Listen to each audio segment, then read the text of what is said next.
que fica claro é que, na realidade brasileira, 60% do crescimento da economia já acontecido em todos os anos que aconteceram, nós devemos ao consumo das famílias.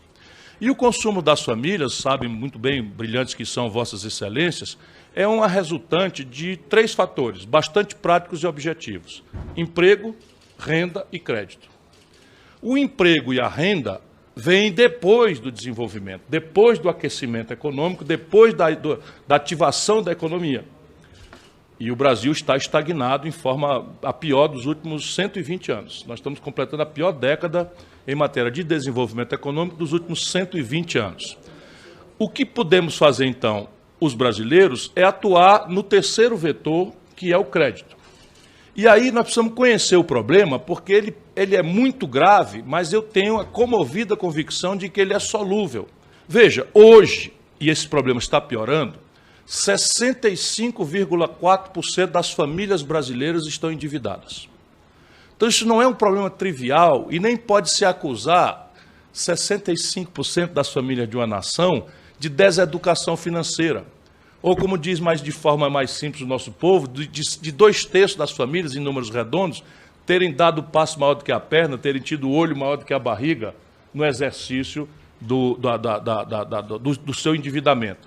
Isto, comovidamente defendo, é uma variável que tem a ver com a educação financeira, tem a ver com a exacerbação consumista de uma propaganda materialista que insulta os olhos e ouvidos e corações, especialmente das populações mais jovens, com o compre, compre, compre de qualquer jeito. E isso, evidentemente, são fatores que nós temos que, sobre ele, nos debruçar. Porém, esta situação é tão extensa e tão profunda que ela claramente é consequência de uma variável macroeconômica do país. E é que o Brasil, há 30 anos, administra, consequentemente, a pior taxa de juros do planeta Terra. Hoje, a taxa Selic é a menor da história do Brasil. Desde que se criou a Selic, nós estamos com uma taxa líquida, descontada a inflação, de 2%. É a menor taxa Selic da história do Brasil. Mas uma taxa de 2%, que é a taxa Selic descontada a inflação, não quer dizer absolutamente nada, porque na ponta nós estamos encontrando, pelo spread bancário mais imoral, não é?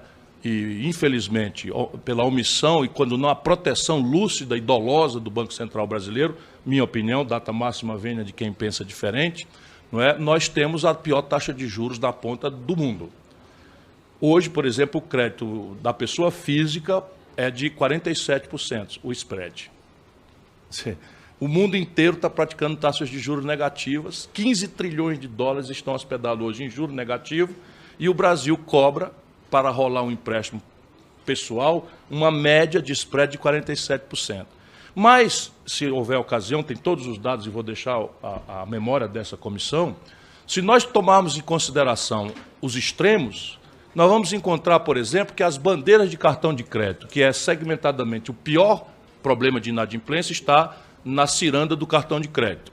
As bandeiras norte-americanas Visa, American Express e Mastercard, que eu gosto de dizer os nomes, na sua praça de origem, na sua praça matriz, cobram entre 17% e 34% de juros ao ano.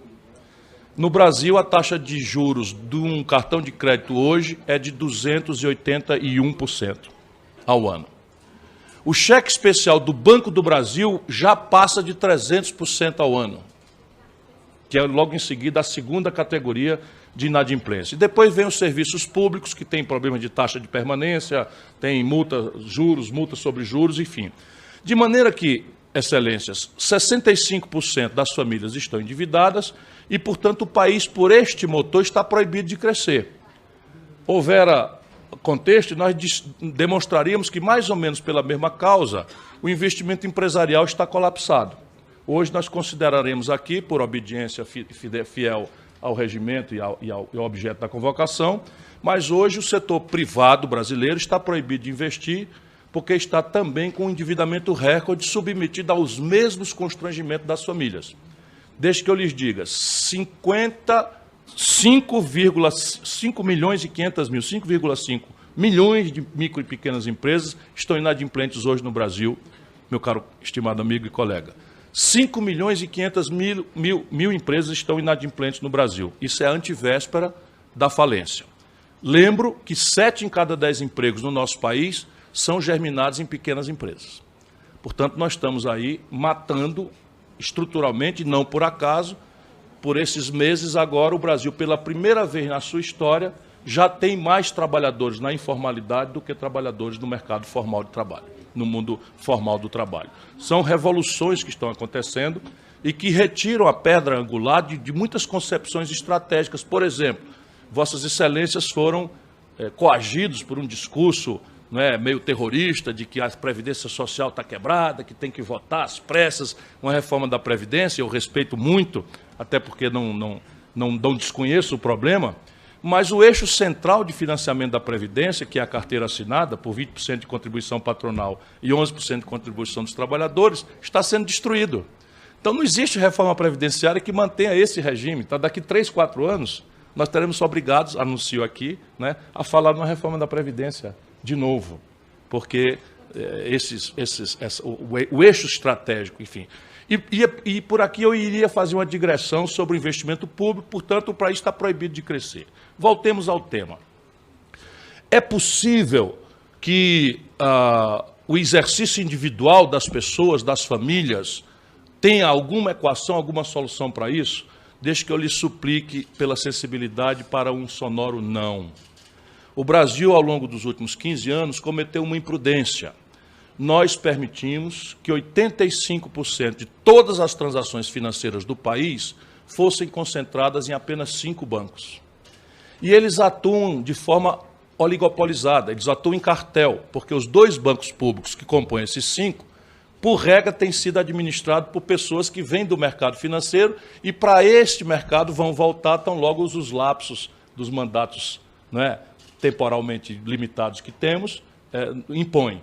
Mas o que quer dizer é que eles acabam participando dos jantares onde se decidem as taxas de juros e onde se decidem as tarifas sem qualquer contestação, competição ou atitude regulatória do nosso Banco Central. Isso explica, por exemplo, o comportamento do cheque especial e o comportamento dos cartões de crédito, que não tem nenhuma regulação nem controle.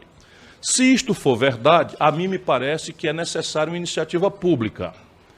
E aqui não precisa ser muito inteligente, quanto Vossas Excelências são de sobra, mas eu estou supondo que estamos falando para o povo mais simples do Brasil, para entender que a sua solução é alcançável.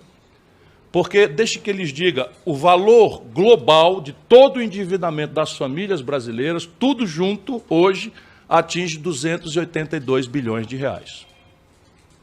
282 bilhões de reais é a soma de todos os valores que estão inadimplidos nas famílias brasileiras.